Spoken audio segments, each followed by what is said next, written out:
Bonjour tout le monde. Salut la compagnie. Salut la jeunesse. Je fais une courte vidéo pour vous informer que je vais faire une pause de quelques semaines dans la diffusion des vidéos. La raison est simple, je vais partir en vacances. Tu nous quittes, mec. Oui, je pars pour un road trip en Suisse, puis en France. Oh, tu pars à moto? Oui, raison pour laquelle je pars un mois. Je vais tout d'abord traverser la France en largeur pour me rendre en Suisse, et après mon séjour en terre helvétique, je vais descendre dans le sud de la France, en Provence, puis les Cévennes et traverser la France dans sa longueur pour retourner prendre le bateau de retour. Tout ce périple va bien me prendre un mois. Je ne vais donc pas pouvoir tourner de vidéo pendant ce temps, mais dès mon retour en fin septembre, je devrais reprendre en raison d'une vidéo toutes les 2 semaines, comme c'est le cas actuellement. C'est YouTube qui te paye ton road trip. Je crois pas. Non. Malheureusement, non. La chaîne n'est pas encore monétisée. Il nous faudrait beaucoup plus d'abonnés pour que YouTube remarque la chaîne. Alors, toi qui regardes les vidéos sans être abonné, qu'est-ce que tu attends? Abonne-toi. Ça ne te coûtera rien et pour la chaîne, c'est très important. Les pouces en l'air aussi ont de l'importance pour le bon référencement de la chaîne, ainsi que les commentaires, les partages aussi. Et si les vidéos ne t'intéressent plus, eh ben, désabonne-toi. C'est aussi facile que le jour où tu t'es abonné. Alors, vive les congés payés.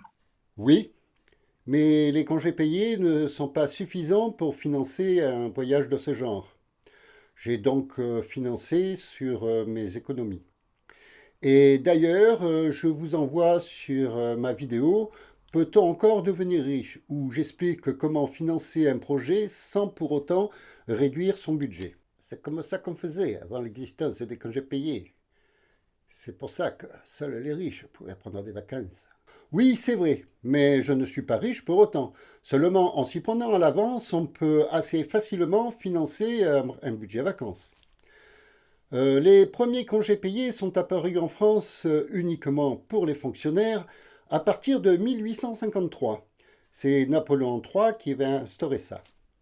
Ça a été suivi par l'Angleterre qui accordait 4 jours de congés payés aux employés de la Banque d'Angleterre à partir de 1871. Ensuite, le Canada puis les États-Unis leur ont emboîté le pas. Mais ça ne s'appliquait pas à toute catégorie de travailleurs.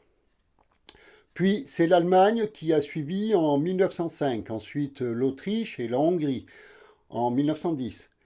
Et puis entre les années 20 et 30, ce fut le tour de l'Italie en 1927, ainsi que de la Tchécoslovaquie, la Pologne, le Luxembourg, la Grèce, la Roumanie, l'Espagne et le Portugal. Mais en France, c'est surtout à partir de 1936, sous l'influence du Front populaire, que les congés payés voient vraiment le jour, avec 2 semaines de congés payés annuels, immédiatement suivis par la Belgique. En 1956, les congés payés passent de 2 à 3 semaines par an. Puis ils sont allongés à 4 semaines en 1965. Quant au passage à 5 semaines de congés payés, ça n'arrivera qu'en 1982. À présent, toutes les catégories de travailleurs ont le droit aux congés payés. Certains sont plus favorisés que d'autres. Les militaires, les fonctionnaires ou même certaines entreprises offrent des avantages supplémentaires. Les vénards. Eh ouais, nous ne sommes pas tous égaux devant les congés payés.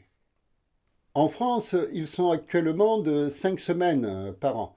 En Irlande, de 4 semaines uniquement.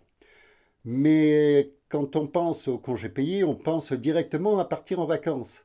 Ça n'a pas toujours été le cas. Autrefois, on mettait surtout ce temps libre à profit pour faire tout ce qu'on ne pouvait pas faire le reste du temps. Des rénovations dans la maison, par exemple.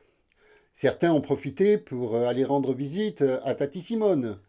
Mais autrefois, encore peu de monde avait les moyens de s'acheter une voiture. Les déplacements étaient beaucoup plus limités qu'aujourd'hui.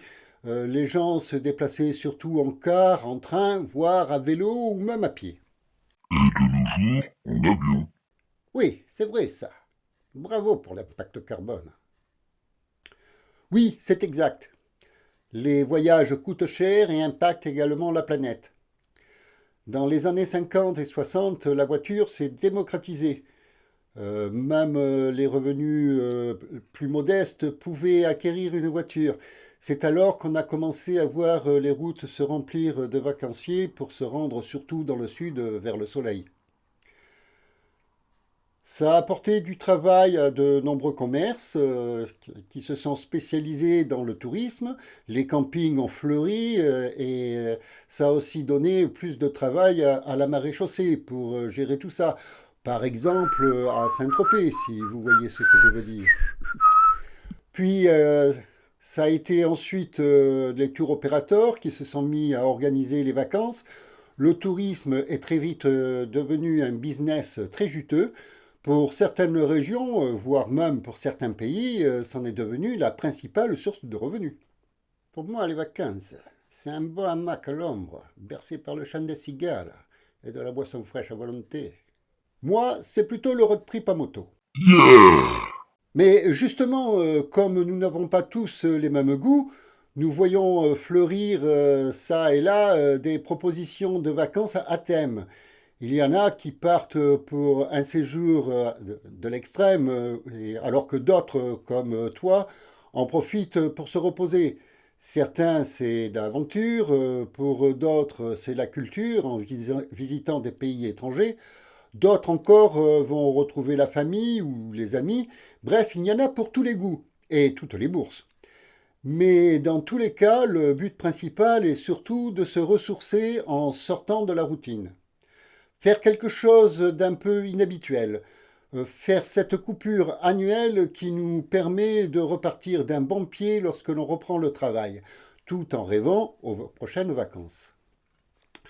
Alors, comme je prends mes vacances en fin de saison, la plupart d'entre vous sont déjà rentrés.